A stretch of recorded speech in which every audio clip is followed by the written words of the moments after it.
Hello. क्या हाल चाल? Hello. चल रही है क्लास?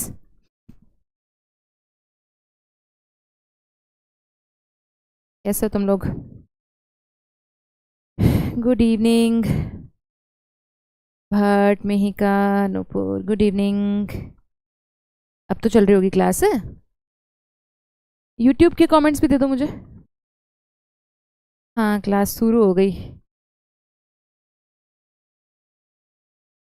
Hello hello.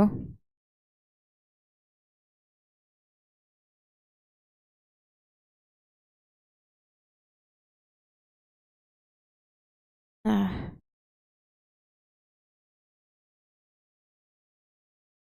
बहुत बढ़िया। कैसे हो तुम लोग? क्या हाल चाल है?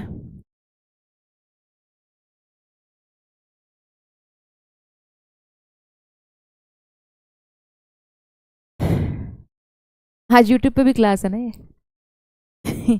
इसलिए मैंने कहा थोड़ा सा अच्छे काम करने चाहिए। इज्जत वाले काम करने चाहिए, थोड़ा टाइम पे आना चाहिए। यूट्यूब वालों की पहले ही कम क्लास लगती है, फिर उनको टाइम पे भी ना हो। आज नया चैप्टर शुरू करेंगे। आज नया चैप्टर शुरू करेंगे। केमिकल कोऑर्डिनेशन एंड इंटीग्रेशन, जो कि आपकी 11वीं का आखिरी चैप्टर है। मतलब कि ह्यूमन फिजियोलॉजी का 11वीं का ह्यूमन फिजियोलॉजी का आखिरी चैप्टर है। तूने लाइब्रेरी ज्वाइन कर लिया दीदी, बहुत बढ़िया बहुत बढ़िया। हाँ, न्यूरल कंट्रोल का टेस्ट हो गया तुम लोगों का? न्यूरल कंट्रोल का टेस्ट हो गया। केमिकल कोऑर्डिनेशन, अच्छा ऐसा करेंगे, ये केमिकल कोऑर्डिनेशन लाइन में चलेगा, 4 बजे 4 बजे 4 बजे। पूरा हफ्ता चलेगा, ठीक है? पूरा हफ्ता चलेगा, इसको खत्म करेंगे इस चैप्टर को। और जो +2 की क्लासेस हैं, जो अपनी वो हैं, वो अपन सुबह कर लेंगे। जो थर्सडे फ्राइडे सैटरडे को +2 की क्लासेस हैं, वो सुबह मॉर्निंग में कर लेंगे। ठीक है? चलो आओ, पढ़ाई शुरू करते हैं। Chemical coordination and integration. Hi YouTube वाले बच्चों, हेलो। हाय हाय। क्या हाल चाल है तुम लोगों के? क्यों नहीं चल रहा है ऐप पे क्लास? बकवास, ऐप पे चल रहा है क्लास, ऐप पे कमेंट्स मिल रहे हैं मुझे। तो भाई टारगेट ये है कि इस हफ्ते में ये चैप्टर खत्म करना है, ठीक है? टारगेट ये है कि इस हफ्ते में चैप्टर खत्म करना है, केमिकल कोऑर्डिनेशन एंड इंटीग्रेशन। ठीक है? चलो शुरू करते हैं। भगवान का नाम लो और शुरू किया जाएगा। हर रोज 4 बजे क्लास होगी। हर रोज 4 बजे क्लास होगी, आप लोग ज्वाइन कर लो। अगर आप और अपने फ्रेंड्स को ज्वाइन करवाना चाहते हो तो उनको भी आप लिंक भेज दो, ज्वाइन करवा लो, जल्दी जल्दी ज्वाइन करवा लो, ताकि क्लास हम शुरू कर सकें।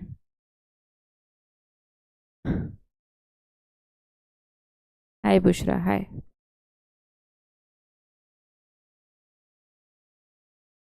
चल भाई चल, आजा सुना।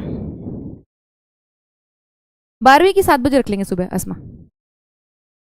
चलो देखो, हमने पिछले चैप्टर में पढ़ा कि यार एक होती है कोऑर्डिनेशन, एक टर्म होती है कोऑर्डिनेशन। कोऑर्डिनेशन जैसे तुम अपने स्कूल में बात करो, है ना? स्कूल में बात करो या किसी अपने स्कूल की टीम में बात करो। मान लो खो खो की टीम है, खो खो की टीम है या हॉकी की टीम है, ठीक है? खो खो खो खो खो तो क्या, ये थोड़ा अच्छा, अब तो कोई खो खो खेलता भी नहीं है। मान लो हॉकी की टीम है, फुटबॉल की टीम है। तो दो लोगों में, दो प्लेयर्स में कोऑर्डिनेशन होता है ना। जैसे एक बंदा यहाँ है, ये हॉकी से बॉल पास करेगा, तो दूसरा इसी का जो प्लेयर है, फिर वो, ये क्या बन गया? बंदी है ये, ठीक है? ये हॉकी से बॉल जो है इससे ले लेगी, ठीक है? तो बेसिकली टीम में कोऑर्डिनेशन है। एक बंदे ने पास किया, बॉल उसके पास आई, फिर उसने बॉल लिया, फिर उसने अगले बंदे को भेजा, फिर उसने गोल कर दिया। इसको बोलते हैं कोऑर्डिनेशन, जब हम मिलजुल के काम करते हैं। कोऑर्डिनेशन का मतलब है मिल जुल के काम करना, मिलजुल के काम करना। अब जब हम बॉडी में कोऑर्डिनेशन की बात करते हैं, जब हम इस चीज की बात बॉडी में करते हैं, बॉडी में कोऑर्डिनेशन का मतलब क्या होता है? Coordination among different organs. Among, ये अपन ने पिछले चैप्टर में पढ़ा था कि अलग अलग ऑर्गन्स के बीच में कोऑर्डिनेशन होना ताकि मेरी बॉडी ठीक से काम कर सके। यार मान लो बंदे को रनिंग करनी है, इसको रनिंग करनी है ना, तो इसको भागने के लिए इसकी मसल्स को एटीपी चाहिए यहाँ पे रनिंग करने के लिए। ये पता नहीं क्या बन गया, बट ये रनिंग करना चाह रहा है बंदा, इसकी मसल्स को एटीपी चाहिए भागने के लिए। ATP is the energy currency. तो मसल्स को एटीपी चाहिए, इसलिए इसका हार्ट जोर से पंप करने लगता है ब्लड। इसका जो हार्ट है, हार्ट बीट जो है तेज हो जाती है ताकि ब्लड जल्दी जल्दी जल्दी मसल्स के पास जाए। ब्लड में क्या है? ब्लड में ही ग्लूकोज है, ब्लड में ही ऑक्सीजन है। अब ये मसल के पास जाएंगी, मसल सेल के पास जाएंगी, तभी तो मसल सेल एटीपी बनाएगा। एटीपी ऐसे तो बनता है, glucose plus oxygen is ATP. तालमेल बिठाना बेसिकली। अगर बॉडी को भागना है तो पूरी बॉडी के ऑर्गन्स मिलके हेल्प करेंगे मेरी बॉडी के भागने के लिए, भगाने के लिए। ठीक है, मेरी बॉडी को जो जो जरूरतें होंगी ना, तो मेरी पूरी बॉडी के ऑर्गन्स उस चीज में मदद करेंगे। ये नहीं कि एक ऑर्गन अपना ही ऑपोजिट चला हुआ है। सब ऑर्गन्स एक दूसरे से तालमेल बिठा के मुझे भगाने की कोशिश करेंगे। जैसे मेरा ब्रीदिंग रेट अपने आप तेज हो जाएगा ताकि ज़्यादा ऑक्सीजन बॉडी में जा सके, मेरा हार्ट बीट तेज हो जाएगा ताकि ज़्यादा ब्लड पंप हो सके, है ना। इसको बोलते हैं कोऑर्डिनेशन। कोऑर्डिनेशन तुम लोग समझते हो। अब ये जो बॉडी का कोऑर्डिनेशन है, ये दो प्रकार से आता है। कोऑर्डिनेशन इन बॉडी जो है, डी और डी क्या है ये स्पेलिंग?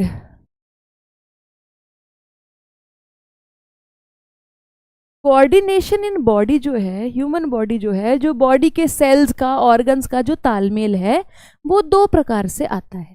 एक तो न्यूरल कोऑर्डिनेशन जो कि हमने पिछले चैप्टर में पढ़ा था, और एक है केमिकल कोऑर्डिनेशन जो हम इस चैप्टर में पढ़ेंगे। न्यूरल कोऑर्डिनेशन में तुमने क्या देखा था कि भैया एक जगह से दूसरी जगह का सिग्नल जो है वो न्यूरॉन्स की तरफ से मूव करता है, न्यूरॉन्स के थ्रू मूव करता है। मान लो ब्रेन को कहीं साइड में बॉडी में कहीं पे सिग्नल भेजना है, तो वो किसके थ्रू भेजेगा? न्यूरॉन्स के थ्रू सिग्नल भेजेगा, न्यूरॉन्स के थ्रू सिग्नल भेजेगा। न्यूरॉन टू न्यूरॉन सिग्नल जाता है। ठीक है, और कैसे जाता है? यहाँ पे कुछ केमिकल्स रिलीज करता है एक न्यूरॉन दूसरे न्यूरॉन पे, इसको क्या बोलते हैं? Neuro transmitter. न्यूरो ट्रांसमीटर ऐसे केमिकल हैं जो कि एक न्यूरॉन से दूसरे न्यूरॉन पे छिड़के जाते हैं, और न्यूरो ट्रांसमीटर के थ्रू पूरी बॉडी में बात पहुंचती है। न्यूरो ट्रांसमीटर के थ्रू पूरी बॉडी में बात पहुंचती है। बहुत फास्ट होता है, बहुत फास्ट होता है न्यूरल सिस्टम हमारा। इसको पॉइंट टू पॉइंट कोऑर्डिनेशन भी बोलते हैं, क्योंकि एक न्यूरॉन से दूसरे न्यूरॉन पे एकदम से सिग्नल जा रहा है, आगे आगे आगे सिग्नल जा रहा है, एक सेल से दूसरे सेल, दूसरे सेल से अगले सेल, इसलिए इसको पॉइंट टू पॉइंट कोऑर्डिनेशन भी बोलते हैं। तो अपने कुछ कैरेक्टरिस्टिक फीचर है न्यूरल कोऑर्डिनेशन के, अपने को पता होने चाहिए। पहला, ये तेज है बहुत। पॉइंट टू पॉइंट कोऑर्डिनेशन है, मतलब सेल टू सेल कोऑर्डिनेशन है, एक सेल से दूसरे सिग्नल। पॉइंट टू पॉइंट का मतलब है सेल टू सेल कोऑर्डिनेशन है मेरा। ठीक है, और ये जितनी जल्दी शुरू होता है उतनी जल्दी फेड भी हो जाता है। एकदम से कोई बात पहुंचती है, उसका फिर एक्शन खत्म भी हो जाता है। ठीक है, लेकिन बॉडी में हर जगह न्यूरॉन्स नहीं पहुंचते, कुछ ऐसे भी पोर्शंस होते हैं जहां पे न्यूरॉन्स नहीं पहुंचते। ठीक है, तो कोऑर्डिनेशन तो उनकी भी होनी है। ठीक है, तो देयर आर सम एरियाज जहां पे न्यूरल कोऑर्डिनेशन नहीं पहुंचता। केमिकल कोऑर्डिनेशन एक ऐसी चीज है जो बॉडी के हर पार्ट में पहुंचता है। केमिकल कोऑर्डिनेशन का मतलब क्या है? Coordination with the help of hormones, with help of hormones। अब हॉर्मोन्स से कैसे कोऑर्डिनेशन होती है? कोऑर्डिनेशन मतलब बेसिकली सेल से सेल को मैसेज पहुंचना है, ऑर्गन से ऑर्गन को मैसेज पहुंचना है। अगर ऑर्गन से ऑर्गन को मैसेज पहुंचना है, इसका मतलब सेल से सेल को मैसेज पहुंचना है। सेल से सेल को मैसेज पहुंचाने के दो तरीके हैं, या तो तुम न्यूरल की तरफ से, न्यूरल से क्या कहते हैं, सेल से सेल को मैसेज पहुंचा दो। ठीक है, या तुम हॉर्मोन्स के थ्रू, केमिकल कोऑर्डिनेशन में हॉर्मोन्स के थ्रू सेल से सेल को मैसेज पहुंचाओ। ठीक है, तो हॉर्मोन्स में कैसे पहुंचता है? अब देखो इधर क्या होता है। मान लो मेरा कोई हार्मोन रिलीज करने वाला ग्लैंड है, मान लो पिट्यूटरी है, ये मान लो पिट्यूटरी ग्लैंड है। Pituitary gland is a endocrine gland. Endocrine glands का मतलब होता है हार्मोन रिलीज करते हैं। एंडोक्राइन ग्लैंड का मतलब होता है हार्मोन रिलीजिंग ग्लैंड्स। सारे एंडोक्राइन ग्लैंड जो होते हैं वो डक्टलेस होते हैं। डक्टलेस का मतलब क्या होता है? डक्टलेस का मतलब क्या होता है? ध्यान से देखो, ये किसी स्पेसिफिक जगह पे अपना सिक्रीशन नहीं डालते। ये क्या करते हैं, जैसे यहाँ पे ब्लड है ना, मान लो यहाँ पे ब्लड वेसल है, ब्लड वेसल है, तुम्हें पता है ब्लड वेसल से बाहर कुछ फ्लूइड निकलता रहता है, हमेशा कुछ फ्लूइड निकलता रहता है। इस फ्लूइड को क्या बोलते हैं? टिश्यू फ्लूइड बोलते हैं, या इंटरस्टिशियल फ्लूइड भी बोलते हैं। ये क्या करता है, अपने हॉर्मोन्स रिलीज करके यहीं छोड़ देता है, टिश्यू फ्लूइड में हार्मोन रिलीज कर देता है, टिश्यू फ्लूइड में ही हार्मोन रिलीज कर देता है। कोई स्पेसिफिक जगह पे नहीं डालता, अपने आसपास ही। जैसे बच्चा बैठा होता है ना बेड में, तो अपने आसपास ही जैसे सूसू कर देता है, वैसे ही अपने आसपास ही हार्मोन रिलीज कर देता है। और ये हार्मोन फिर टिश्यू फ्लूइड के साथ ही अंदर सेल, इसमें ब्लड वेसल में चला जाता है, ब्लड वेसल में चला जाता है। अब ये हार्मोन पूरी बॉडी में घूमता है, ठीक है। अब ये हार्मोन पूरी बॉडी में घूमेगा, ठीक है। ये ऐसे जब मैं सर्कुलेशन बना रही हूँ, इसका मतलब है सिस्टेमिक सर्कुलेशन बना रही हूँ मैं, सिस्टेमिक सर्कुलेशन बना रही हूँ मैं। सिस्टेमिक सर्कुलेशन होता है हार्ट और ऑर्गन्स के बीच में सर्कुलेशन। तो मान लो यहाँ पे कोई और ऑर्गन है, मान लो पिट्यूटरी से एक हार्मोन गया, एक हार्मोन एग्जांपल लगा लेते हैं, मान लो हम एलएच गया। एलएच एक हार्मोन होता है, ल्यूटिनाइजिंग हार्मोन, पिट्यूटरी से रिलीज होता है। ये इफेक्ट करता है हमारे गोनेड्स को। गोनेड्स मतलब औरतों में ओवरी को गोनेड बोलते हैं, आदमियों में टेस्टिस को गोनेड बोलते हैं, ठीक है। ये तुम लोगों ने थोड़ा थोड़ा सेक्सुअल रिप्रोडक्शन में पढ़ा हुआ है। ये मान लो बंदे की टेस्टिस है, तो ये घूम फिर के जब यहाँ पे रिलीज होएगा, तो ये टेस्टिस के सेल्स पे, मान लो यहाँ ये टेस्टिस के सेल्स हैं, उन पे एक्ट करेगा।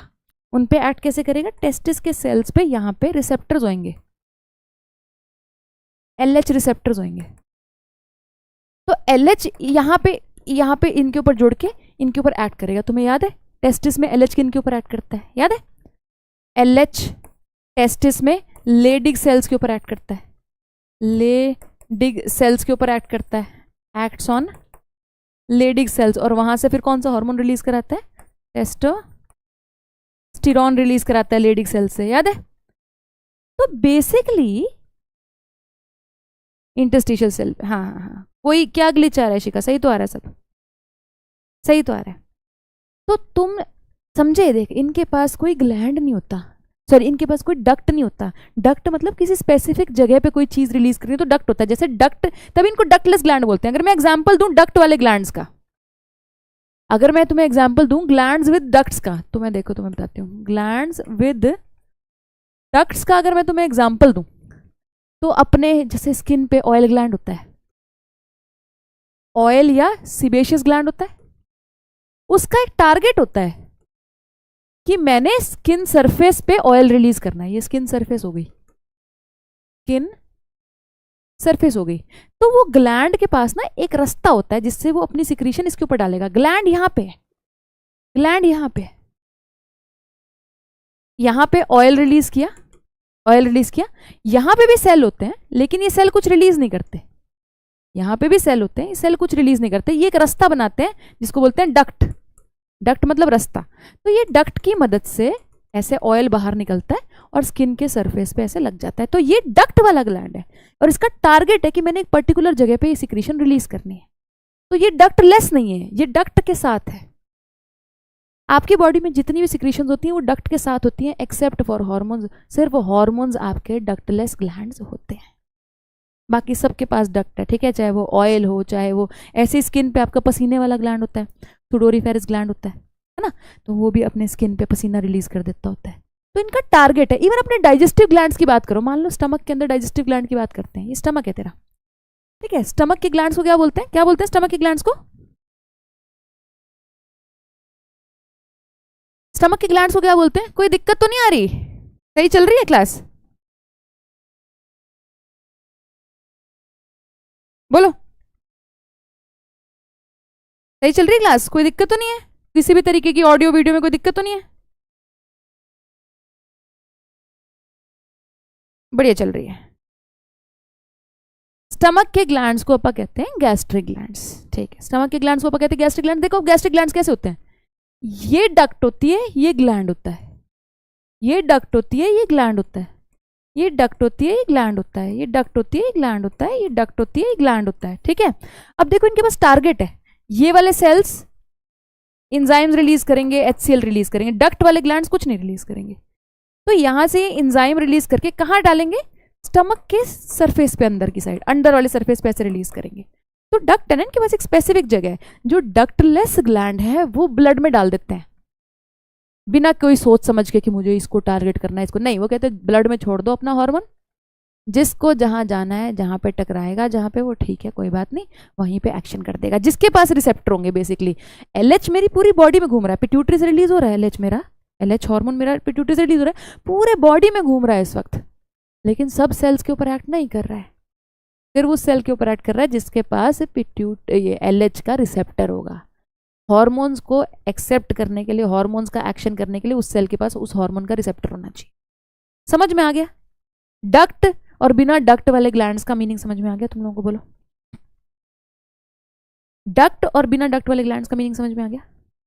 लैक्राइमल भी डक्ट वाला है, सब डक्ट वाले हैं एक्सेप्ट फॉर हार्मोन्स, जिनको हम एंडोक्राइन ग्लैंड कहते हैं, डक्टलेस ग्लैंड कहते हैं। समझ में आया तुम लोगों को? तो इस चैप्टर में अपन हार्मोन्स पढ़ेंगे कि कौन से ग्लैंड, कौन कौन से ग्लैंड होते हैं, उनसे कौन कौन से हार्मोन रिलीज होते हैं, फिर वो कहाँ कहाँ पे एक्ट करते हैं जाके, क्या उनका एक्शन होता है, और कोई हार्मोन अगर खत्म हो जाए, कम हो जाए, तो कौन सी बीमारी हो जाती है। हार्मोन्स के बारे में है ये चैप्टर। सलाइवरी ग्लैंड बेटा वो है, डक्ट वाला है, बक्कल कैविटी में सलाइवा रिलीज करता है। म्यूकस, म्यूकस सिंगल सेल्ड है बेटा, इसलिए उसको ये नहीं बोलते, डक्ट नहीं बोलते उसको, क्योंकि वो सिंगल सेल्ड ग्लैंड है, यूनिसेलुलर ग्लैंड है। ठीक है, इतनी एनसीईआरटी पढ़ लें, इतनी एनसीईआरटी पढ़ लें, तुम लोगों को समझ में आ गया न्यूरल कोऑर्डिनेशन क्या होती है, केमिकल कोऑर्डिनेशन क्या होती है। ठीक है, और कोई बात नहीं, आ जाओ एनसीईआरटी खोलो, फर्स्ट पेज।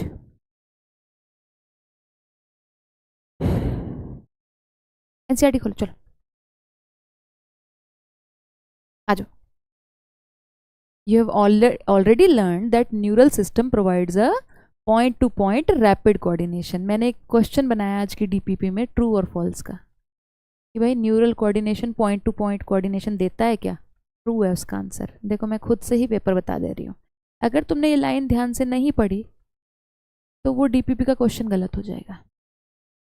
ठीक है, then among organs the neural coordination is fast. Neural coordination chemical coordination से बहुत फास्ट होती है, तो तुम एक टेबल बना सकते हो अपनी कॉपी में, ऐसे करके, यहाँ न्यूरल लिख के, यहाँ केमिकल लिख के, तो तुम यहाँ पे लिख सकते हो फास्ट होता है ये little bit not so fast लिख लो, नॉट सो फास्ट लिख लो।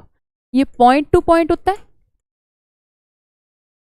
ये पॉइंट टू पॉइंट नहीं होता, पॉइंट टू पॉइंट मतलब सेल टू सेल, ये तो ब्लड में डाल देता है जिसको लेना लो, है ना, वो पॉइंट टू पॉइंट कोऑर्डिनेशन होता है, लेकिन ये शॉर्ट लिव्ड होता है, इसका असर थोड़े कम टाइम तक रहता है, ये थोड़ा लॉन्गर इफेक्ट रहता है इसका, केमिकल वाले का इफेक्ट थोड़ा लॉन्गर रहता है।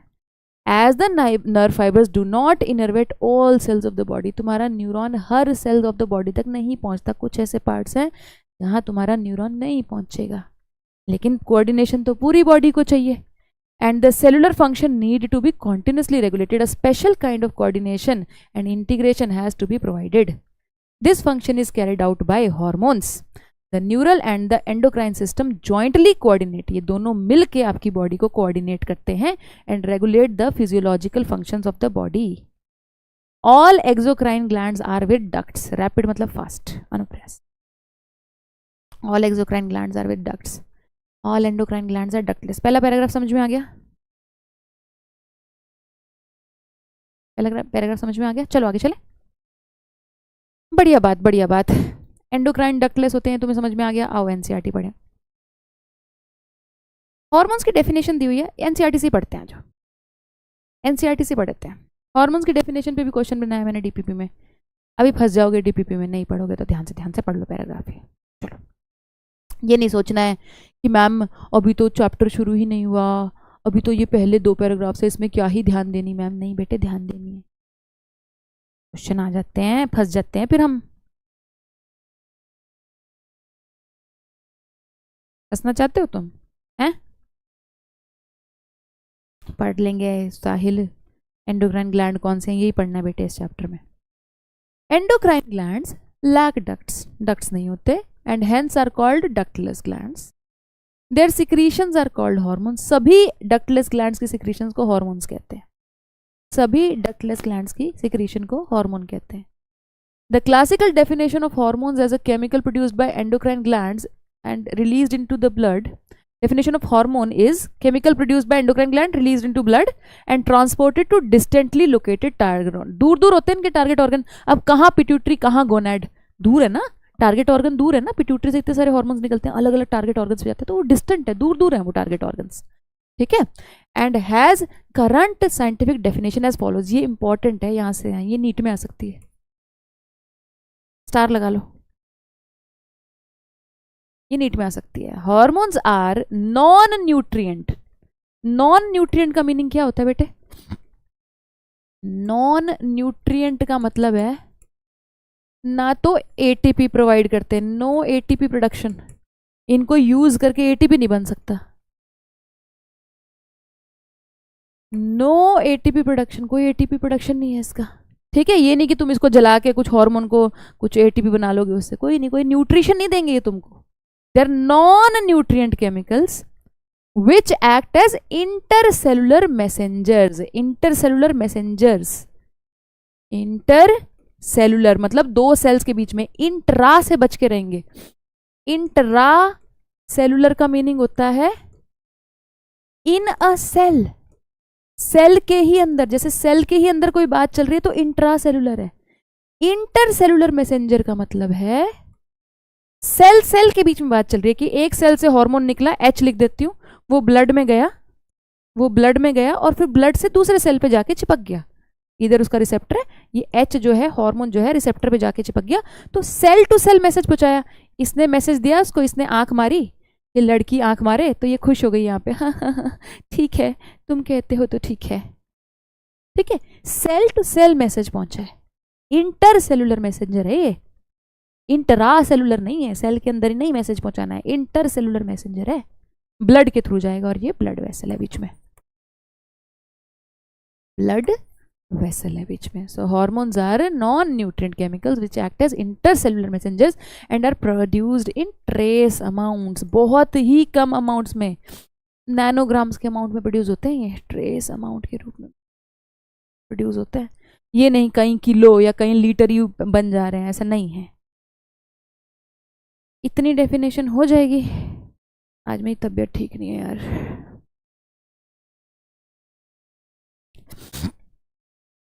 अंजलि अभी तो बताया डक्ट क्या होता है, पानी चाहिए गर्म। हाँ यशराज तेरा कमेंट देख रही हूँ मैं, क्या कह रहा है तू? 352 नंबर है, उस बच्चे को क्या मिलेंगे? आईफोन मिलेगा या नहीं मिलेगा? कुछ आईफोन तो नहीं मिलेगा, आईफोन तो 360 वाले को मिलेगा। गला खराब हो गया मेरा ना, जुकाम हो गया पता नहीं। केमिकल कॉम्पोजिशन हम पढ़ेंगे, हार्मोन का केमिकल कॉम्पोजिशन क्या होता है, ये प्रोटीन होते हैं, ये क्या कुछ और होते हैं, वो हम पढ़ेंगे अभी। हार्मोन्स का डेफिनेशन आधे तेरे को किसी साइंटिस्ट का नाम नजर आ रहा है? गर्म है, गर्म देना। जब साइंटिस्ट का नाम नहीं नजर आता तेरे को क्यों चाहिए साइंटिस्ट फिर? हैं कि हर चीज का साइंटिस्ट चाहिए? नहीं मैम किसने किया था बताओ बताओ, कैसी बातें करते आते तो।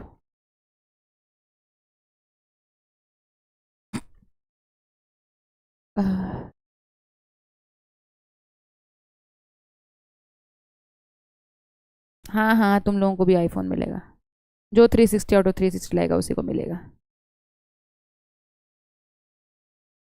राइनो वायरस का अटैक हो गया, लिख लिया, नोट कर लिया, आगे चलो। चलो ये डेफिनेशन तुम्हारी कॉपी में होनी चाहिए। The new definition covers a number of new molecules in addition to hormones secreted by organized endocrine glands। देखो एक तो एंडोक्राइन ग्लैंड होते हैं organised endocrine gland, organised endocrine gland मतलब वो एंडोक्राइन फंक्शंस करते हैं बढ़िया तरीके से और वो प्रॉपर एक लेयर से कवर्ड होते हैं, कवरिंग से कवर्ड होते हैं, प्रॉपर ऑर्गन होते हैं वो, एंडोक्राइन ऑर्गन्स या एंडोक्राइन ग्लैंड्स होते हैं।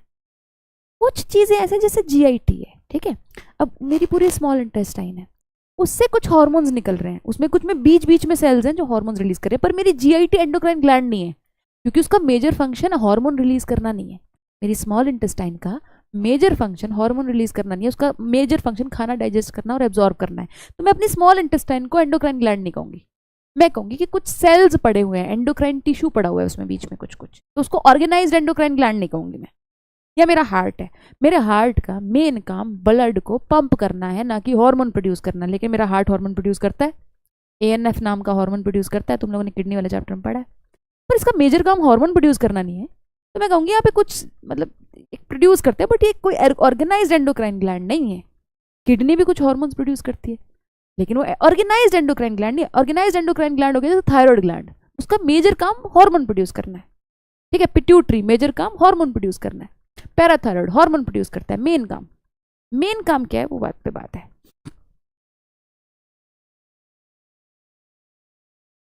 ठीक है, वो इनवर्टिब्रेट्स जो हैं, जो लोअर ऑर्गेनिज्म, जैसे तुम एनिमल किंगडम में पढ़ोगे इनवर्टिब्रेट्स और वर्टिब्रेट्स है ना, वर्टिब्रेट्स हायर ऑर्गेनिजम्स होते हैं जैसे अपा है, इनवर्टिब्रेट्स लोअर होते हैं। तो इनवर्टिब्रेट्स के पास possess very simple endocrine system with few hormones, whereas a large number of chemicals act as hormones and provide coordination in the vertebrates. The human endocrine system is described here. आ जाओ human endocrine system बनाए। हाँ भाई YouTube वालों, समझ में आती है कोई बात? समझ में आती है कोई बात? पढ़ रहे हो? पढ़ रहे हो? क्या कर रहे हो? 2025 की तैयारियां कर रहे हो कि बस यही इसी में सारी एनर्जी निकल गई है, रीनीट में सारी एनर्जी निकल गई है कि रीनीट होएगा मैम, रीनीट होएगा। मैंने पहले भी कहा था पढ़ लो बैठ के, जो होगा वो तो पता चल ही जाएगा क्या होना है क्या नहीं।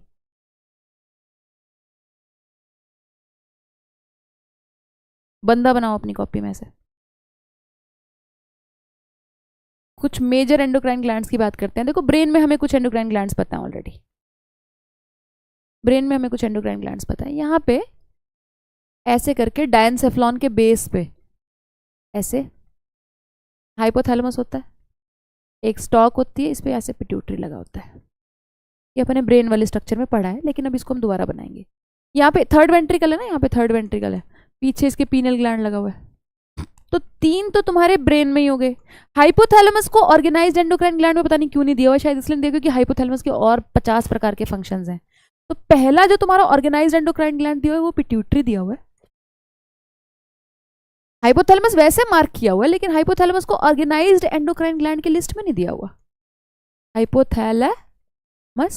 हाइपोथैलेमस पिट्यूटरी, ये पीछे पीनियल होता है, फोर ब्रेन के पीछे, डायनसेफ्लॉन के पीछे डॉर्सल साइड पे पीनियल ग्लैंड होता है। ठीक है, अब यहाँ पे तुम्हारा ये तुम्हारी ऐसे विंड पाइप से दिखाई हुई है एनसीईआरटी में। यहाँ पे तो तुम्हारा थायराइड ग्लैंड बनाया हुआ है ऐसे करके, ऐसे तितली के शेप का होता है थायराइड ग्लैंड। ठीक है, थायराइड के पीछे थायराइड ग्लैंड होता है। अब थायराइड क्या है, अगर तुम थायराइड को तुम बैक साइड से देखोगे, ऐसे तितली सी शेप, ऐसे पीछे से मुड़ा होता है, ऐसे ऐसे मुड़ा होता है। ठीक है, ये इमेजिन कर पा रहे हो ऐसे कुछ, ऐसा ऐसे मुड़ा होता है पीछे से, और इसके पीछे 4 गोलियां लगी होती हैं। यहाँ पे 4 एंडोक्राइन ग्लैंड्स और हैं, इनको बोलते हैं पैराथायरॉयड ग्लैंड्स। क्या बोलते हैं? पैराथायरॉयड ग्लैंड्स 4 होते हैं ये। तो ये भी एंडोक्राइन ग्लैंड्स हैं। तो एक तो थायराइड हो गया, उसके पीछे 4 और ग्लैंड लगे हुए पैराथायरॉयड। फिर ये तुम्हारी यहाँ पे ऐसे विंड पाइप से दिखाई हुई है। ठीक है, फिर विंड पाइप के एंड में यहाँ पे ग्लैंड दिखाया हुआ है, यहाँ पे। ये एक्चुअली तुम्हारे दिल के हार्ट के थोड़ा सा ऊपर बैठा होता है ये ग्लैंड, ऐसे करके कुछ दिखाया हुआ है। इसको बोलते हैं थाइमस। ये बहुत इंपॉर्टेंट होता है इम्यूनिटी बनाने के लिए। इसको थ्रोन ऑफ इम्यूनिटी भी कहते हैं, थ्रोन ऑफ इम्यूनिटी भी कहते हैं इसको। ठीक है, फिर इसके नीचे तुम्हारी दिखाई होती है पैंक्रियाज, यहाँ पे ऐसे। पैंक्रियाज के दोनों फंक्शन है, एक्सोक्राइन फंक्शन भी, एंडोक्राइन फंक्शन भी, इसलिए इसको हेटेरोक्राइन ग्लैंड कहते हैं। ये थोड़ा सुंदर बना लें इसको, थोड़ा सा सुंदर बना लेते हैं इसको। ये है पैंक्रियाज। पैंक्रियाज को हेटेरोक्राइन ग्लैंड भी कहते हैं, क्योंकि इसमें एक्सोक्राइन प्लस एंडोक्राइन दोनों फंक्शन होते हैं। ये यहाँ से ऐसे डक्ट से, इसके डक्ट भी होती है, और ये यहाँ पे स्मॉल इंटेस्टाइन में इंजाइम्स रिलीज करती है। तो पैंक्रियास का एक्सोक्राइन फीचर फंक्शन भी होता है। डक्ट के थ्रू ये इंजाइम्स रिलीज करती है, डाइजेस्टिव इंजाइम्स रिलीज करती है खाना डाइजेस्ट करने के लिए स्मॉल इंटेस्टाइन में। और इसका एंडोक्राइन फंक्शन भी होता है बहुत स्ट्रॉन्ग। इसका एंडोक्राइन फंक्शन भी होता है, डक्टलेस फंक्शन भी होता है, हार्मोन भी रिलीज करती है। बहुत दो इंपॉर्टेंट हार्मोन्स रिलीज करती है ये, इंसुलिन एंड ग्लूकागॉन रिलीज करती है, जिसके बारे में हम आगे डिटेल में पढ़ेंगे।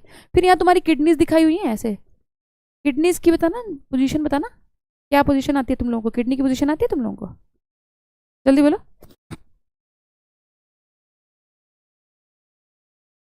किडनी की पोजीशन बताना, किसी ने पढ़ी हुई है वर्टिब्रा के कॉन्टेक्स्ट में? अरे यार, वर्टिब्रा के कॉन्टेक्स्ट में किडनी की पोजीशन बताना मेरे को क्या है।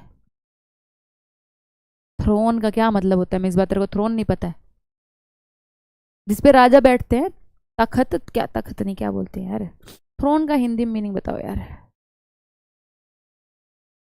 हाँ, लास्ट थोरेसिक से third lumbar, last thoracic third lumbar के यहाँ पे किडनी होती है। किडनी के ऊपर तुम्हारा ग्लैंड लगा होता है ऐसे करके, एड्रीनल ग्लैंड। इसके बारे में तुमने थोड़ा सा पढ़ा है एक्सक्रीशन वाले में, एड्रीनल ग्लैंड।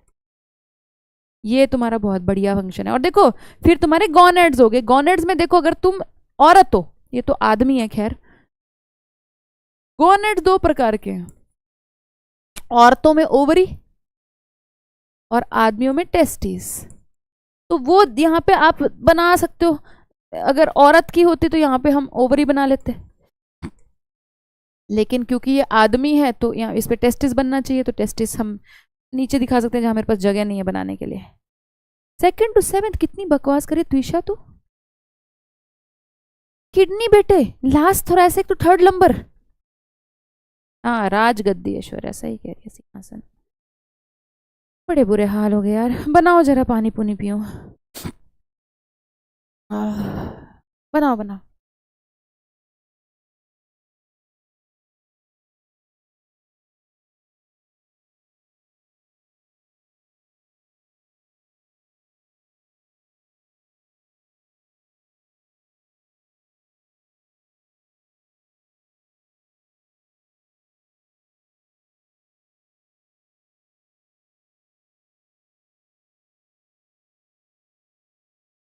हाँ भाई, बन गया है, बन जा रहा है।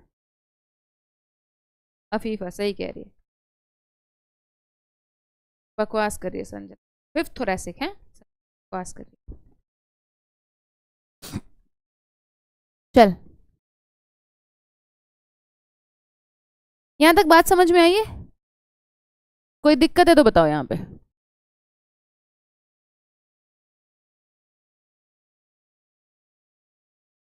हाँ, बोलो, डायग्राम बन गया?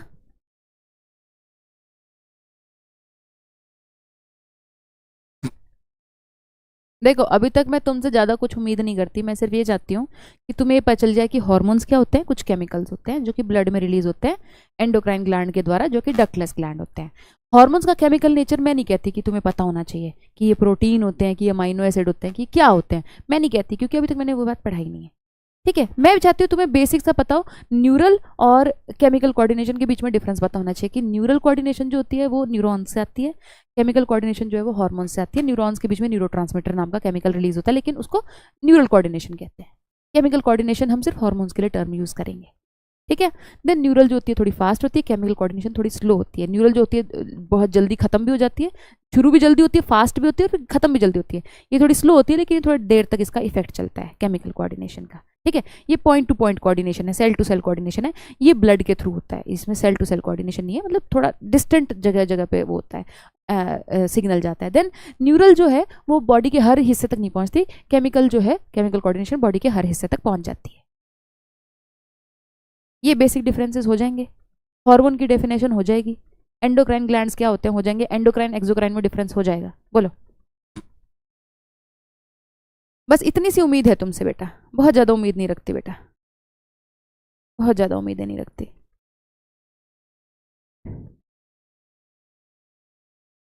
कैसे हो तुम लोग हैं? वीकेंड पे क्या किया है?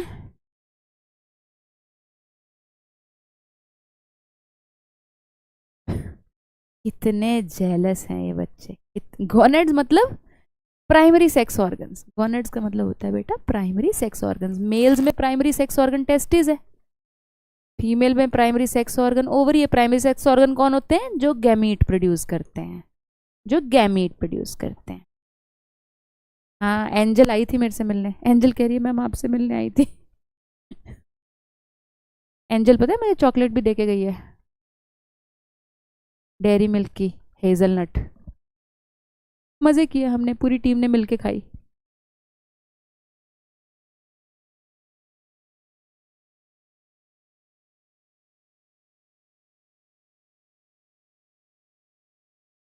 ठीक है, ये वाला हो जाएगा। चलो अब अपा थोड़ा डिटेल में पढ़ना शुरू करते हैं। ये डायग्राम समझ में आता है? देखो ये मार्क करने आ सकता है, तो मार्क देखो कैसे होएगा ये मार्क इतनी सही जगह हुआ नहीं हुआ है, इसको कहीं पीनल मार्क किया हुआ है। ये वाला डायग्राम जो ब्रेन वाला जो वो है ना डायग्राम है जो न्यूरल कंट्रोल में, वहां से देखना। ये देखो ये थर्ड वेंट्रिकल में हाइपोथैलेमस मार्क कर दिया हुआ है। हाइपोथैलेमस यहाँ थोड़ी भी होएगा, हाइपोथैलेमस यहाँ कहीं है, नीचे की साइड है यहाँ कहीं। हाइपोथैलेमस यहाँ कहीं है। ये पीनियल सही मार्क किया है, सॉरी पिट्यूटरी सही मार्क किया है। हाइपोथैलेमस जस्ट इसके ऊपर होता है, ऐसे इसके बेस पे होता है ना, टाइनसेप्लम के बेस पे होता है, तो थोड़ा सा गलत मार्क किया हुआ है। पीछे की साइड पीनल ग्लैंड, हमारे गले पे थायराइड, उसके पीछे पैराथायराइड, वो दिख नहीं रहा। यहाँ पे चेस्ट के सेंटर में, चेस्ट के सेंटर में मेरा थाइमस हो गया। ठीक है, इसकी पोजीशन थोड़ा सा लर्न करने की कोशिश करेंगे क्योंकि मार्क करने को आ जाएगा। मान लो ये आ गया और तुमको ये थाइमस की जगह तुमको ए बोला कि मार्क करो। अब तुम्हें थायराइड की थाइमस अगर नहीं पता चलेगा तो क्वेश्चन चला गया हमारा, मार्क्स चले गए हमारे। 4 मार्क्स बिना बात के चले गए। पूरा चैप्टर पढ़ा, रटा, स्टेटमेंट 1 2 लर्न किया कि ये स्टेटमेंट आ गया तो ये स्टेटमेंट आ, सारा हार्मोन का फंक्शन लर्न किया, हार्मोन का केमिकल नेचर लर्न किया, ये लर्न किया, और ये डायग्राम में नहीं पता चल रहा फिर क्या करेंगे? तो अपने को क्लियरली पता होना चाहिए कौन सा में क्या दिखाया हुआ है। पैंक्रियास तो शेप से पता चल जाता है। एड्रीनल ग्लैंड ये रहे किडनी के ऊपर, देखो किडनी, अच्छा ये ऐसे मार्क, ठीक है। ये गोनेड्स में, ये मेल्स में अगर है तो टेस्टिस है, फीमेल में तो ओवरी है, दोनों किसी में नहीं मिलेगा साथ में। हाँ पिट्यूटरी सही मार्क किया है प्रणव, क्योंकि ये पिट्यूटरी ऐसे ऐसे ऊपर करके मार्क कर दिया ना। पिट्यूटरी सही मार्क किया है, पीनियल भी सही नहीं मार्क किया, हाइपोथैलेमस भी सही नहीं मार्क किया। ये डायग्राम हो जाएगा। आओ एनसीईआरटी पढ़ते हैं, आओ एनसीईआरटी पढ़ते हैं बेटे।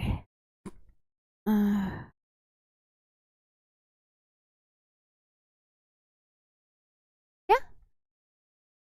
The endocrine glands and hormone producing diffused tissue या cell located in different parts of our body constitute the endocrine system. तो एंडोक्राइन सिस्टम में जो तुम्हारे प्रॉपर एंडोक्राइन ग्लैंड्स हैं, जैसे थायराइड ग्लैंड हो गया, थाइमस हो गया, जैसे एड्रीनल हो गया, जैसे पैंक्रियाज हो गया, ये भी तुम्हारे एंडोक्राइन ग्लैंड का पार्ट है। प्लस जो ऐसे सेल्स पड़े हैं, जो कहीं बीच बीच में सेल्स पड़े हैं जो हार्मोन प्रोड्यूस कर रहे हैं, डिफ्यूज सेल्स पड़े हैं, जैसे जीआईटी में कुछ सेल्स पड़े हैं, कुछ हार्ट के सेल्स हो गए, कुछ किडनी के सेल्स हो गए, उनको भी एंडोक्राइन सिस्टम में माना जाएगा, पार्ट वो माना जाएगा। ठीक है, पिट्यूटरी ये ऑर्गेनाइज्ड के नाम है। 8 दिए हुए तुम्हें ऑर्गेनाइज के, तो ये लर्न होने चाहिए तुम्हें 8 के 8 की कौन से हैं ऑर्गेनाइज ग्लैंड्स के नाम। गोनाड्स के पास डक्ट का, अच्छा सौम्यदीप महापात्रा, इसको अच्छा क्वेश्चन आया, कह रहा मैम गोनेड्स के पास तो डक्ट होते हैं, यही पूछना चाह रहे हैं, है ना बेटा? जो गोनेड की सिक्रीशन है ना, जैसे स्पर्म गोनेड की सिक्रीशन है, वो एक एक्सोक्राइन सिक्रीशन है, उसके लिए डक्ट है। स्पर्म को निकालने के लिए डक्ट है। पहले तेरे पास क्या कहते हैं, प्रीटी टेस्टिस है, फिर वासा एफरेंशिया है, फिर एपिडिडाइमस है, फिर वास डेफरेंस है, डक्ट है उसको निकालने के लिए, क्योंकि वो एंडोक्राइन सिक्रीशन नहीं है। तेरा जो एंडोक्राइन सिक्रीशन है वो हार्मोन है, टेस्टोस्टेरोन, उसके लिए कोई डक्ट नहीं है, वो सीधा ब्लड में जाएगा। ठीक है बेटे, तो 8 तुमको नाम याद करने, पिट्यूटरी, पीनियल, थायराइड, देखो हाइपोथैलेमस का नाम नहीं दिया हुआ यहाँ पे, adrenal, pancreas, parathyroid, thymus and gonads are the organized endocrine bodies in our body in addition to the some other organs जैसे कि GIT, liver, kidney, heart also produce hormones, ये भी कुछ कुछ हॉर्मोन्स प्रोड्यूस करते हैं. A brief account of all the structures and the function of all major endocrine glands and hypothalamus of the body, human body, is given in the following section. Organise gland बस इतना से समझ ले लो ना कि basic उनका main काम hormone release करना है. उनका मेन काम हार्मोन रिलीज करना है, इस तरीके से समझ ले इसको. पैराथायरॉयड इंडिविजुअल स्ट्रक्चर है या फिर थायराइड में अलग स्ट्रक्चर है Pranav. Thyroid is one gland, parathyroid is totally different gland. In fact parathyroids are 4 glands जो कि बस थायराइड के ऊपर चिपके होते हैं, but they are totally different glands. All endocrine glands, जो ये ईरम नाम दिए हैं 8 एंडोक्राइन ग्लैंड्स, ये हमारे ऑर्गेनाइज्ड एंडोक्राइन ग्लैंड्स हैं.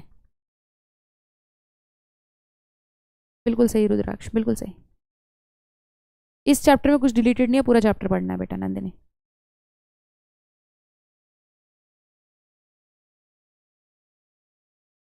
शायद इसलिए भट्ट की हाइपोथैलेमस के और बहुत फंक्शंस हैं, और बहुत फंक्शंस हैं, इसलिए उसको शायद ऑर्गेनाइज्ड एंडोक्राइन ग्लैंड में नहीं दी. यूट्यूब वाले बच्चों से मैं गुजारिश करूंगी कि बेटा अगर आप रियली में पढ़ना चाहते हो, अगर आप रियली में बायोलॉजी के बादशाह बनना चाहते हो तो चैटिंग मत किया करो, क्योंकि चैटिंग में आते सब बकवास लोग. ठीक है, वो पढ़ते पढ़ते नहीं है, बस वो चैटिंग लिखते हैं. देखो कुछ तो अच्छी बातें लिखते हैं जैसे कि क्वीन ऑफ बायोलॉजी, मुझे भी दिल में खुशी होती है, लेकिन बाकी लिखते हैं बकवास बातें. तो जरा पढ़ने की दृष्टि से पढ़ें. ठीक है, कोई क्वेश्चन है तो पूछ लें. ओवरीज में नहीं डक्ट होगी बेटा, डक्ट नहीं होगी. ओवरीज में कोई डक्ट नहीं है बेटा. ओवरीज तो जो एग भी डालती है वो बस अपने सरफेस पे रिलीज कर देती है, उसको फिम्बरी पकड़ता है, उसके पास स्पेसिफिकली ओवरी की डक्ट नहीं है. जो फेलोपियन ट्यूब है वो ओवरी की डक्ट नहीं है, मतलब डक्ट सिस्टम ओवरी के लिए, डक्ट सिस्टम.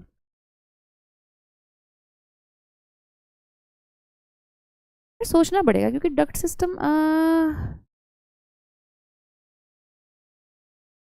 देखो जो एग है वो है तो एक्सोक्राइन ही, पर उसको सिक्रीशन मानेंगे या नहीं ये नहीं पता मुझे एग के लिए. I am not sure. Ma'am आप इग्नोर क्यों करती हो यूट्यूब वालों को? भाई जोर लग जाते हैं मेरा ऐप पे पढ़ाने पे सारे. 2-2 घंटे क्लास हो जाती है ऐप पे.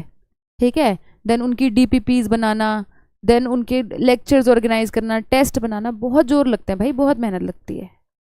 फिर मैंने सोचा कि एक चैप्टर तुम लोगों का कॉमन रख देती हूँ जो यूट्यूब के बच्चे भी पढ़ सके और मेरे ऐप वाले बच्चे भी पढ़ सके. ये चैप्टर तो डेली चलेगा सुहानी, ये चैप्टर तो डेली चलेगा.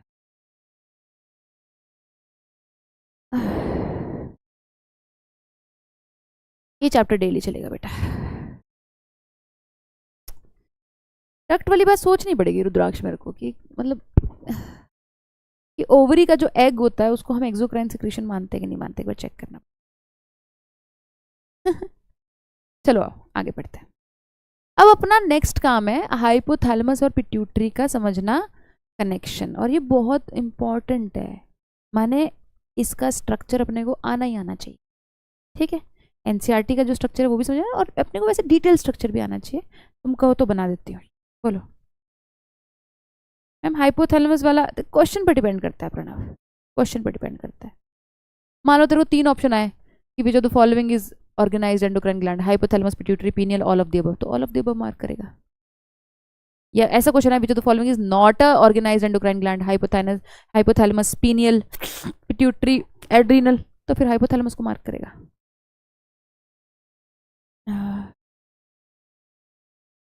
12th की क्लासेस मॉर्निंग में शिफ्ट करूंगी ऋषिका.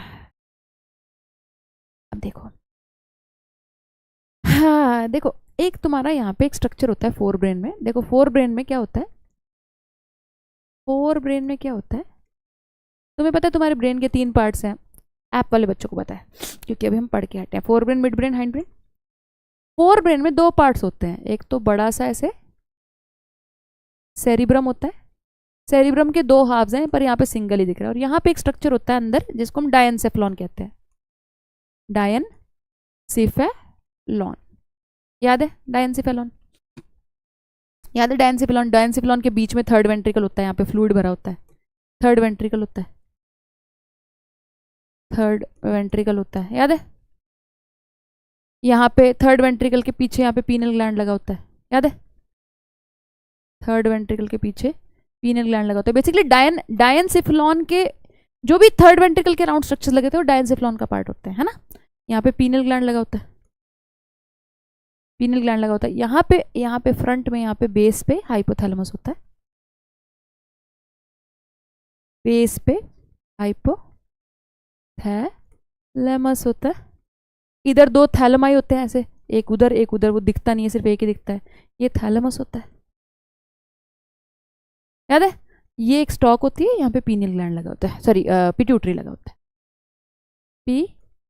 पिट्यूटरी होता है। तो बेसिकली जो डायंसेफेलॉन है, डायंसेफेलॉन नाम का स्ट्रक्चर है जो कि तुम्हारा फोर ब्रेन का पार्ट है, उसके 3-4 पार्ट होते हैं आगे। पीनियल ग्लैंड डायंसेफेलॉन का पार्ट है, थैलेमस डायंसेफेलॉन का पार्ट है, और हाइपोथैलेमस डायंसेफेलॉन का पार्ट है। ये किस किस बच्चे को पता है, किस किस को याद है, ये बात बताओ जरा।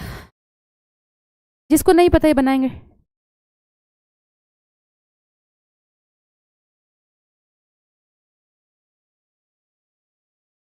कितनी बकवास कर रहा है आयुष, पढ़ता नहीं है तू। कह रहा है आपकी ड्राइंग मैम डॉक्टर्स की जैसी, इतनी सुंदर ड्राइंग है मेरी, कैसे मेरी ड्राइंग पे वो उठा रहा है, उंगली उठा रहा है? बेटा पिट्यूटरी डक्ट से तो जुड़ा हुआ है अनुप्रयास। ना ना ना बेटे ना, डक्ट का मतलब है उसमें से हार्मोन जाने चाहिए। अगर ब्लड में जा रही है, सॉरी डक्ट का मतलब उसमें से कोई सिक्रीशन किसी सरफेस पे जानी चाहिए। अगर ब्लड में सिक्रीशन जा रही है, अच्छा मैं तेरे को बताती हूँ, रुक जा, मेरे को डिटेल में बता, पढ़ाने दे एक बार फिर बताती हूँ, रुक जा, टिक जा, टिक जा। Saumya, what is diffuse tissue? Diffuse tissue होता है बेटा जो सारे के सारे ग्लैंड्स एंडोक्राइन ग्लैंड्स नहीं होते, बीच बीच में कुछ कुछ सेल्स पड़े होते हैं, वो एंडोक्राइन कुछ हार्मोन्स रिलीज कर रहे होते हैं। जैसे तेरी स्मॉल इंटेस्टाइन है, उसके सारे सेल्स हार्मोन्स नहीं प्रोड्यूस कर रहे, मोस्टली सेल्स या तो इंजाइम्स प्रोड्यूस कर रहे हैं या चीज़ें एब्जॉर्ब कर रहे हैं, लेकिन बीच बीच में कुछ सेल पड़े हैं जो हार्मोन प्रोड्यूस कर रहे हैं, उनको बोलेंगे डिफ्यूज सेल्स।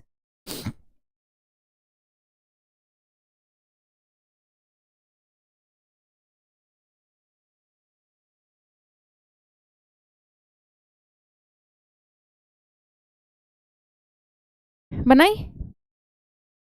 ये हमारा फोर ब्रेन है। फोर ब्रेन में दो पार्ट हैं, सेरिब्रम, ये बड़े वाले पार्ट को सेरिब्रम बोलते हैं। सेरिब्रम के अंदर की साइड डायंसेफ्लॉन होता है। डायंसेफ्लॉन एक फ्लूइड फील्ड स्ट्रक्चर के अराउंड बना होता है, फ्लूइड फील्ड स्ट्रक्चर, यहाँ पे फ्लूइड फील्ड होता है, सेरिब्रोस्पाइनल फ्लूइड भरा होता है यहाँ पे, इसको अपन थर्ड वेंट्रिकल कहते हैं। थर्ड वेंट्रिकल के अराउंड कुछ स्ट्रक्चर्स होते हैं जिनको डायंसेफ्लॉन कहते हैं, जिनमें एक स्ट्रक्चर होता है पीनल ग्लैंड, एक स्ट्रक्चर होता है हाइपोथैलेमस, एक होता है थैलेमस। थैलेमस के बारे में हमने बात नहीं करनी, हाइपोथैलेमस और पीनल ग्लैंड के बारे में अपन बात करनी। पीनल ग्लैंड की लोकेशन देखना तुम, एनसीईआरटी में दिया होगा ना, तो पीनल ग्लैंड कहेंगे dorsal side of fore brain पे लगा हुआ है। ये डॉर्सल मतलब पीछे, ये डॉर्सल साइड है अपनी, ये वेंट्रल साइड है, तो बैक साइड पे है, ये फोर ब्रेन के डॉर्सल साइड पे है, तो ब्रेन के भी तो डॉर्सल साइड पे है ना, डॉर्सल साइड ऑफ ब्रेन पे लगा हुआ है।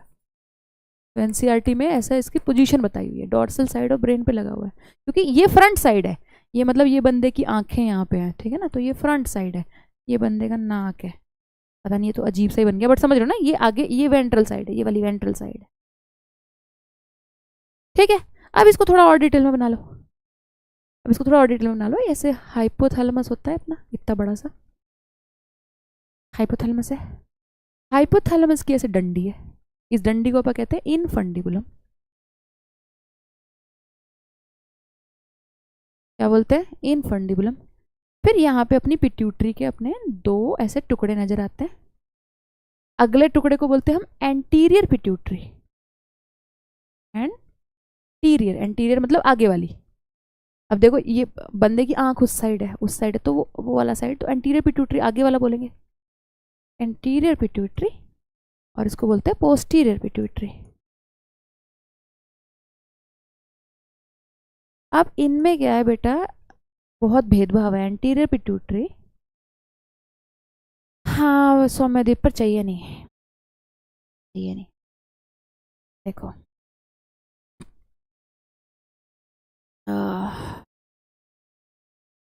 इतना पहले एक बार ड्रॉ करो क्या कितना।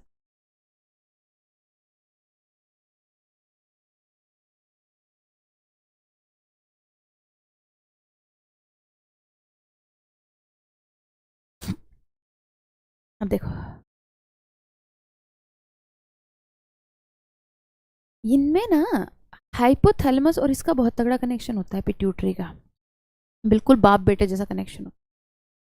हाइपोथैलेमस प्यार भी करता है, डांटता भी है पिट्यूटरी को, लेकिन पोस्टीरियर पिट्यूटरी से सगे बेटे जैसा कनेक्शन होता है,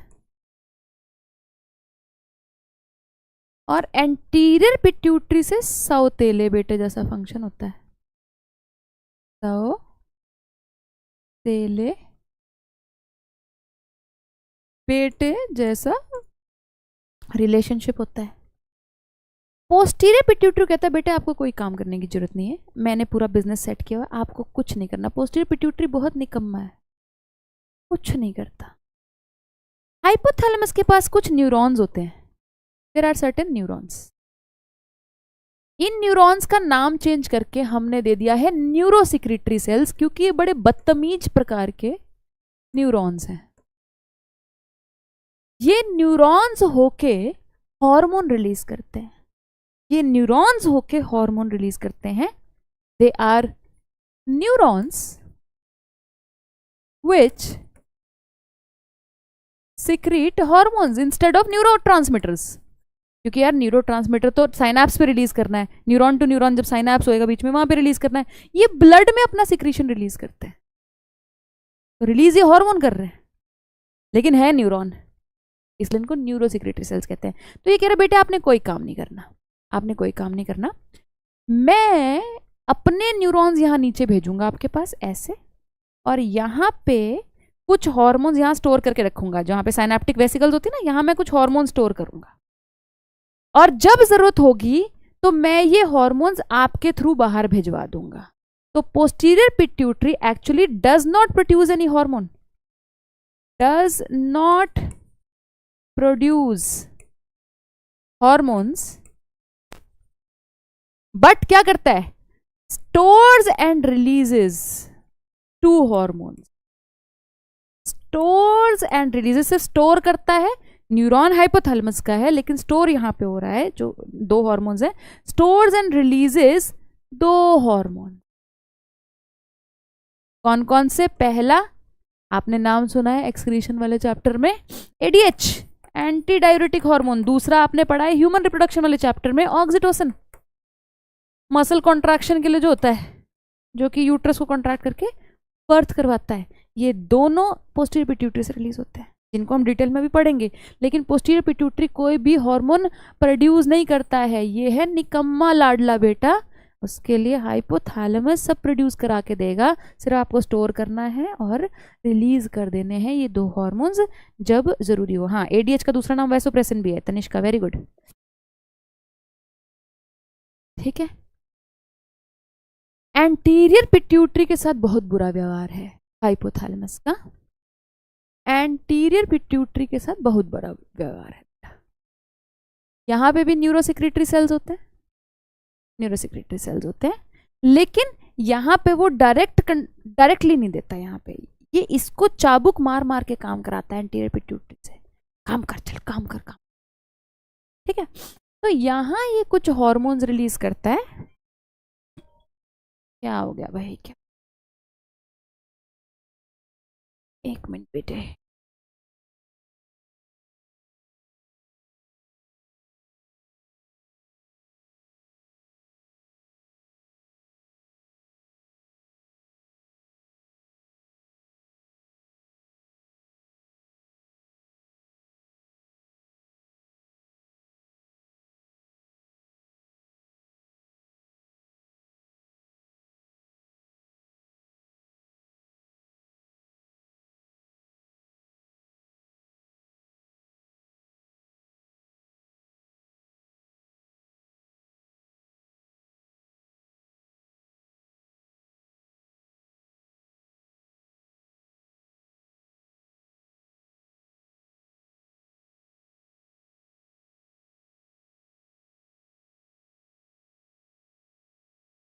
हाँ भाई, एक मैसेज है उन बच्चों के लिए, जो बच्चों के लिए हमने फ्री बैच का अनाउंसमेंट किया हुआ है कि जिसके भी 580 से ऊपर मार्क्स हैं आपके नीट 2024 में, उसको नीट 2025 के लिए बैच जो है फ्री दिया जाएगा, जो रीस्टार्ट बैच है, जो ड्रॉपर बैच है हमारा। आप बार बार टीम को फ़ोन ना करें, वो 3 से 4 दिन लगेंगे प्रोसेस होने में। वो प्रोसेस होके, जैसे आपने अपनी मार्कशीट दे दी ना, मार्कशीट दे दी तो आपको 3 से 4 दिन बाद बैच मिल जाएगा। मतलब थोड़ा टाइम लगेगा, 2-3 दिन प्रोसेसिंग टाइम लगेगा। उसके लिए टीम ने कॉल किया था। ठीक है, अब मेरी बात सुनो। यहाँ पे क्या है, ये कुछ हार्मोन्स रिलीज करता है और यहाँ पे एक ब्लड वेसल में जाती है। हार्मोन ऐसे ब्लड वेसल में जाता है पे, ऐसे यहाँ पे कैपिलरीज बना लो, ऐसे कैपिलरीज बना लो और फिर यहाँ पे ब्लड वेसल बना लेते हो। ठीक है, और यहाँ से ये ब्लड फिर यहाँ पे रिलीज हो जाता है। ठीक है, इसको बोलते हैं, क्या हो गया?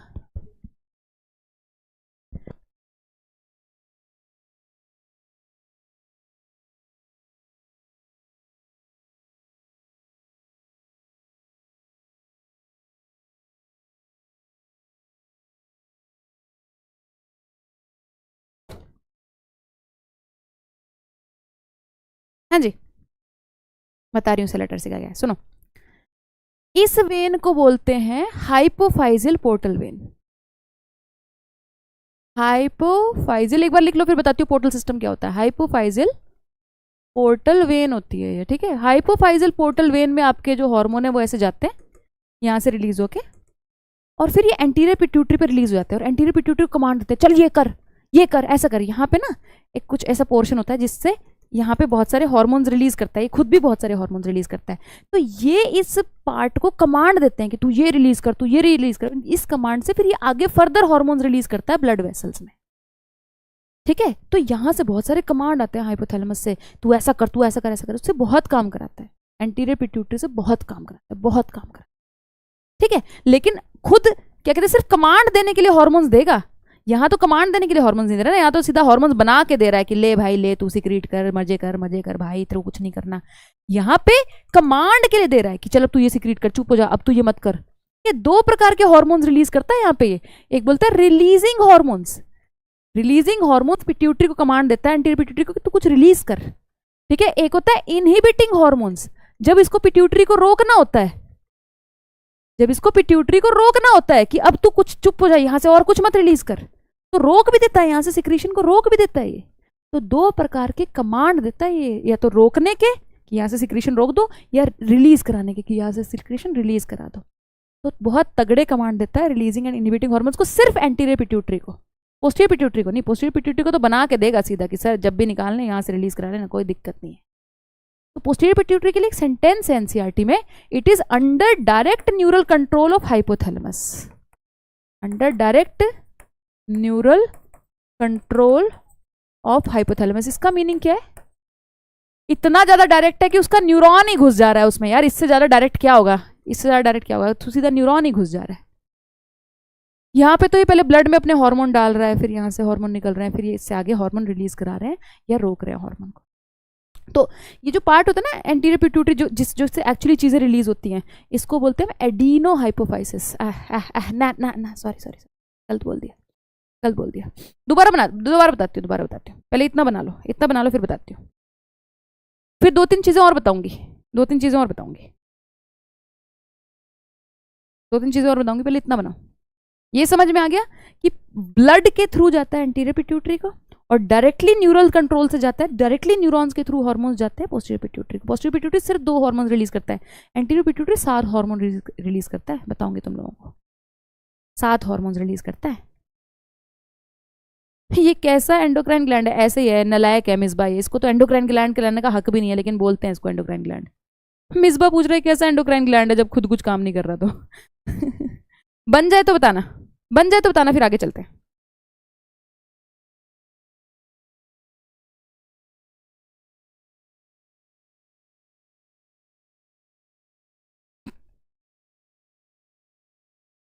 बन गया?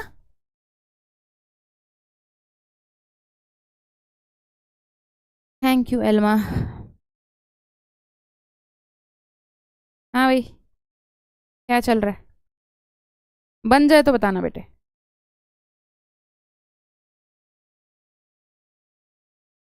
कहाँ गया यूट्यूब भैया?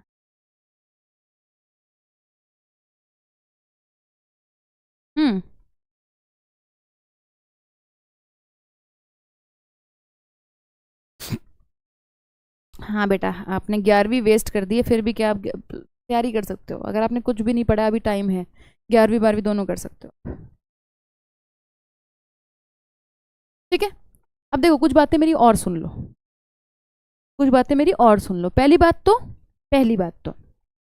ये तेरा हाइपोथैलेमस है, ये तेरा इनफंडिबुलम है, ये तेरा पिट्यूटरी है। पहली बात तो इस पूरे टुकड़े को अनाटॉमिकली एडिनो हाइपोफाइसिस कहते हैं, जिसको मैंने एंटीरियर पिट्यूटरी कहा था ना, उसको एडिनो हाइपोफाइसिस कहते हैं। हाइपोफाइसिस मतलब पिट्यूटरी, एडिनो हाइपोफाइसिस कहते हैं इस फ्रंट वाले टुकड़े को। हाइपोफाइसिस का मतलब पिट्यूटरी होता है, ठीक है। हाइपोफाइसिस का मतलब इक्वल टू पिट्यूटरी होता है,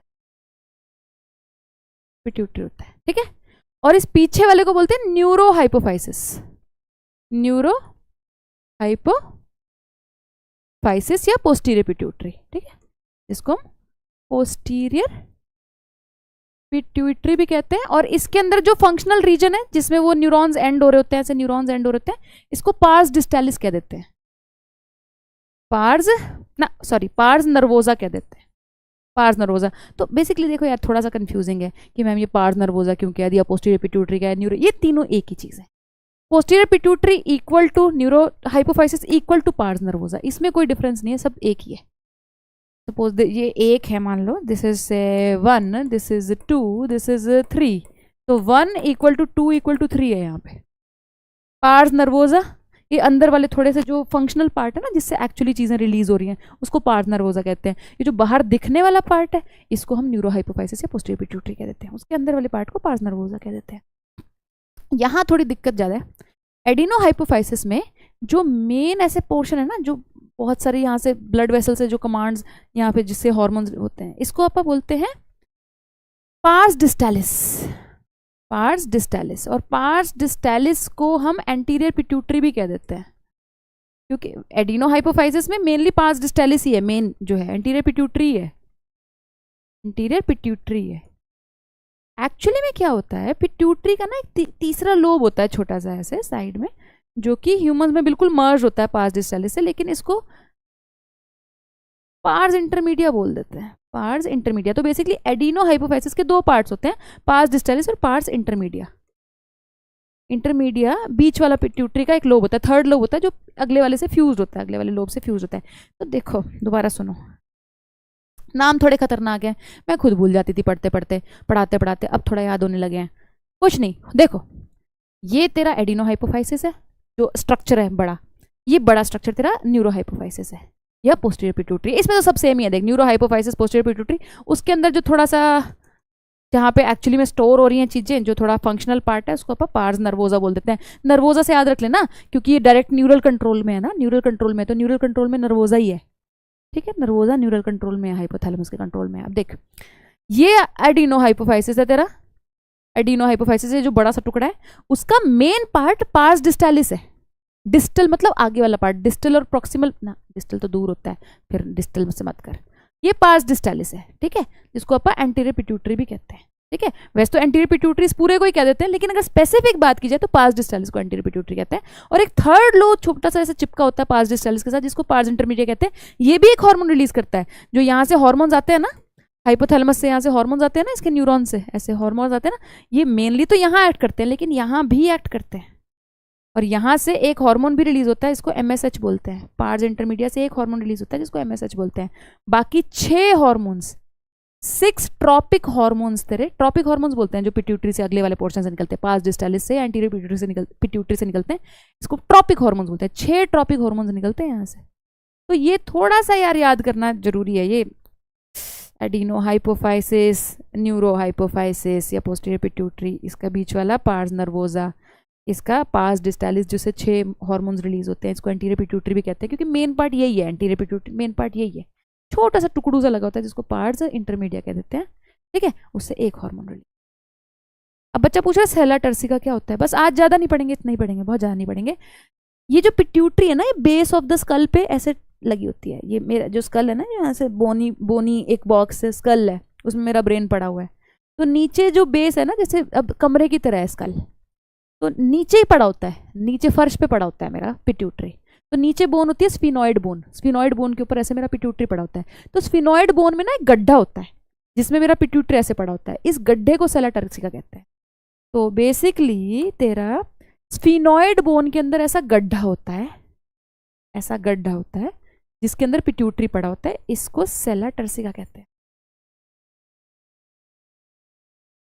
सेला टर्सिका कहते हैं। जो तेरी बेस है ना स्कल का, जो तेरा बेस है, स्कल का नहीं यार, क्रेनियम का, क्या बोल रही हूँ मैं, स्कल तो पूरा होता है, स्कल में तो फेशियल बोन्स भी हो गए, मैं सिर्फ क्रेनियम की बात करना चाह रही हूँ, हेड वाले बॉक्स की बात करना चाह रही हूँ मैं, क्रेनियम की बात करना चाह, सॉरी, ये क्रेनियम है, ये जो कमरा है ये क्रेनियम है, ठीक है, क्रेनियम की छत है, क्रेनियम की साइड वॉल्स हैं, क्रेनियम का बेस है, फ्लोर है। तो क्रेनियम का जो फ्लोर है वो स्फिनॉइड नाम की बोन से बना होता है, इस बोन से बना होता है, लिख ले कॉपी में, स्फिनॉइड से बना होता है, SPHENOID, स्फिनॉइड बोन से बना होता है। उस स्फिनॉइड बोन में पिट्यूटरी रखा होता है, लेकिन प्लेन नहीं होती है स्फिनॉइड बोन, स्फिनॉइड बोन में ऐसे गड्ढा होता है जिसमें ऐसे पिट्यूटरी रखा होता है, उस गड्ढे को सेला टर्सिका कहते हैं। ठीक है, अभी हो गया।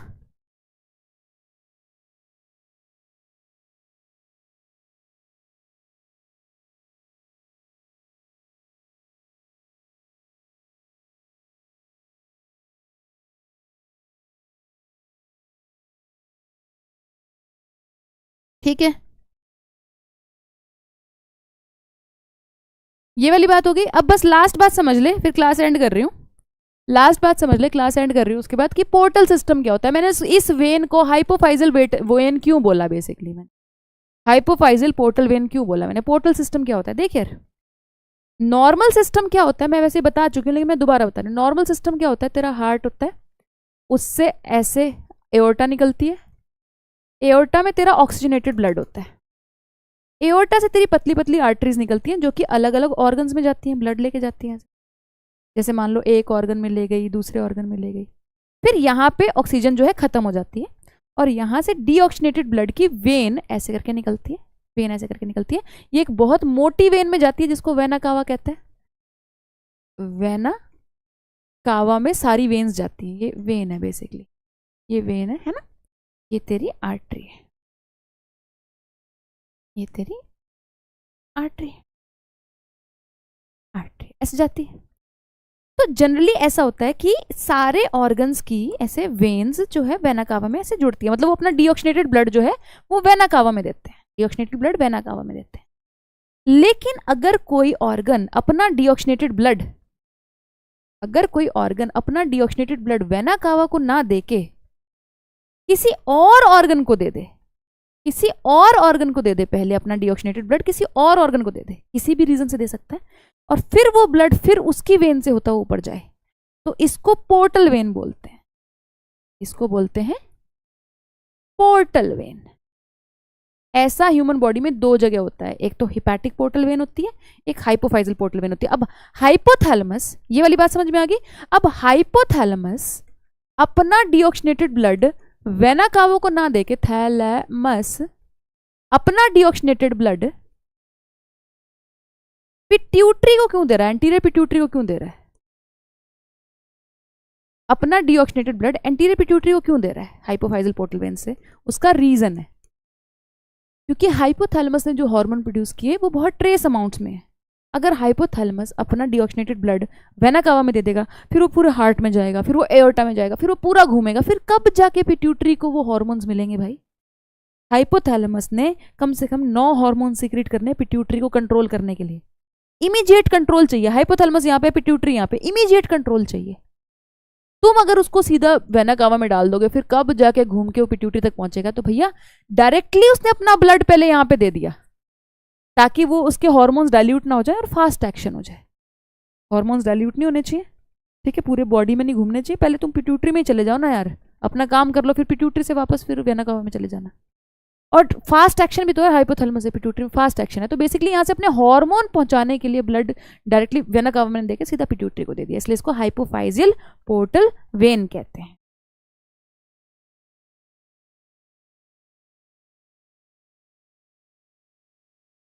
समझ में आ रहा है?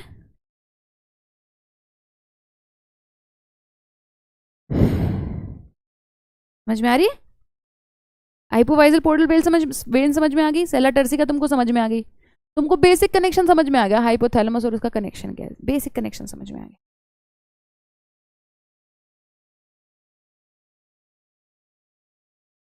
क्यों जी? चलो आज की क्लास इतनी करें, आज की क्लास इतनी करें। कल अपन क्या पढ़ेंगे कि यार ये हाइपोथैलेमस से, पीछे आओ एक बार, कि ये हाइपोथैलेमस से कौन कौन से हार्मोन्स यहाँ पे रिलीज होते हैं और वो क्या एक्शन करते हैं, और यहाँ से उसके वजह से कौन से हार्मोन्स आगे सिक्रीट होते हैं। समझ में आया?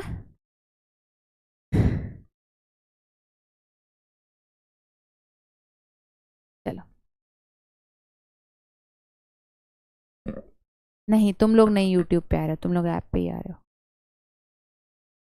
चलो कल मिलते 4 बजे, ठीक है? कल आगे पढ़ेंगे। चलो ठीक, बाय बाय। अरे भाई 12वीं की क्लास कब होगी बता दूंगी, टिक जाओ अभी।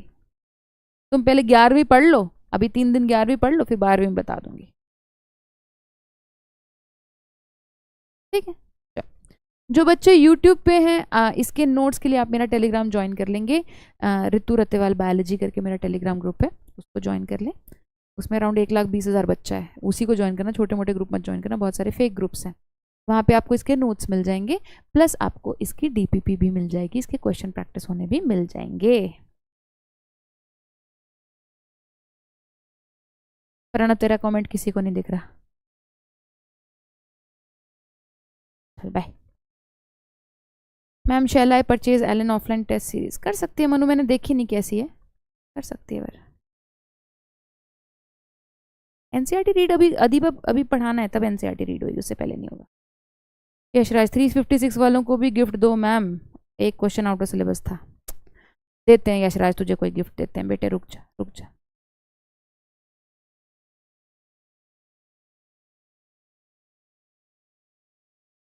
चलो ठीक है, ठीक है, बाय बाय। कल मिलते 4 बजे, ठीक है, बाय।